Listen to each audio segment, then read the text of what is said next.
Olá, meu nome é Samuel e hoje eu vou falar um pouco sobre palavras que atuam como conectivos. Os conectivos são recursos linguísticos utilizados por nós para dar sentido ou estabelecer uma ideia de concatenação ou coesão entre as ideias presentes em um texto. Nesse sentido, a gente entende que há elementos coesivos intraparágrafos e elementos coesivos interparágrafos. Os elementos coesivos intraparágrafos são palavras que são usadas para ligar ideias dentro de um parágrafo, ou até mesmo frases. Elementos coesivos interparágrafos são palavras usadas para ligar um parágrafo no outro. Agora eu vou falar um pouco sobre os conectivos. Causa significa uma ideia de causa que ocorre desde a oração principal, ou seja, começa na segunda oração, no segundo verbo, e tem-se como frase: ele não fez a pesquisa porque não dispunha de meios. Esse porquê significa a ideia de causa. Finalidade. Significa, no sentido denotativo, a finalidade mesmo da oração principal, a continuidade na segunda. Nisso a gente cita a frase: apertei o ferimento a fim de que diminuísse a dor. Esse a fim de significa a ideia de finalidade, é o conectivo. Efeito. É uma consequência, né? É um efeito do que se declara na oração principal. E, por exemplo, nunca abandonou seus ideais, de sorte que acabou concretizando-os. Esse de sorte que é o conectivo. Conclusão.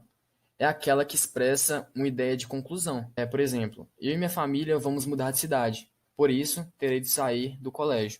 Esse por isso é a conclusão. Certeza. Serve para reforçar uma afirmação que foi explícita, deixar mais explícito ainda.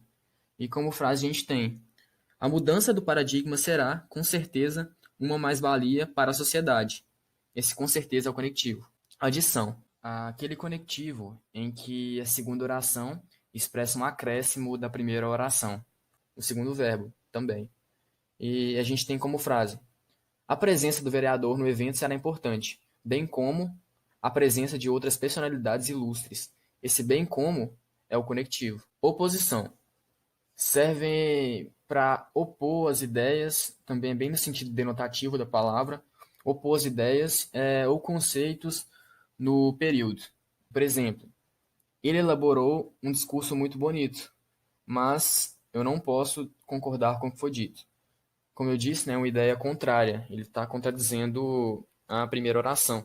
Tempo indica o tempo de desenvolvimento da ação, que foi descrita na frase. Por exemplo, no momento em que o vi, soube que o amaria para sempre. Esse no momento em que o vi é o conectivo.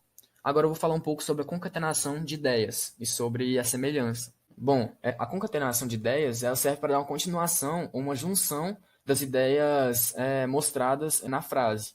Por exemplo, dessa maneira, a análise fica condicionada a novas informações. Esse dessa maneira é o conectivo da concatenação. Semelhança, comparação ou conformidade. Tem por objetivo estabelecer uma relação de conceito, uma relação, uma ideia já mencionada anteriormente na primeira oração. A gente cita: conforme muitos autores mencionaram, a política brasileira é fruto de muitas desigualdades. Esse conforme é o conectivo. Aí, no caso, eu coloquei todos os exemplos de conectivos aí para ficar mais fácil a compreensão de todos.